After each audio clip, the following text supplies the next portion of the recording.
ពេលខ្លាំងចង់យំឲ្យស្បើយទុំខា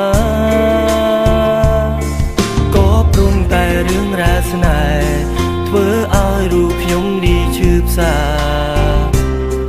នៅឯកាម្នាក់ឯងគេមើលមកខ្ញុំគិតថាខ្ញុំសប្បាយទ្រង់ស្ទើរបែកធ្លាយបងស្ទើរឈួន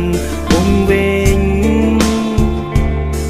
ពីមុនយើងជា idol fan ពេលនាងខ្លាយទៅជាអ្នកផ្សេងយើងលែងជាអ្វីនឹងគ្នាហើយថ្លៃ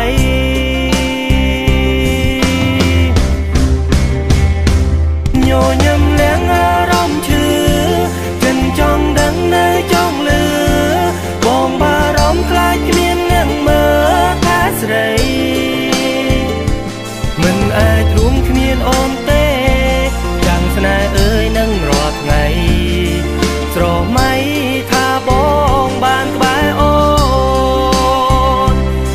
នជាហ្វេនបងអាយដល់អូនអាយដល់បងជាហ្វេនស្រឡាញ់មែនមិនលែងសោយទេស្ងួនយើងជួបគ្នាដោយចៃដន្យ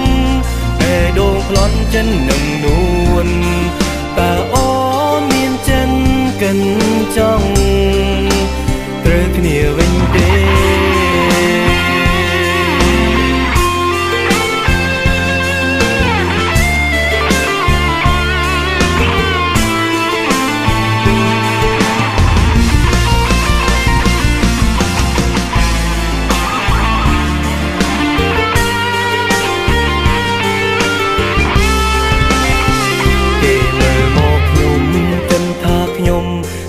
បាយ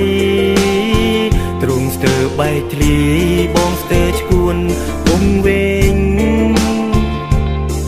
ពីមុនយើងជា idol fan ពេលនាងខ្លាយទៅជាអ្នកផ្សេងយើងលែងជាអ្វីនឹង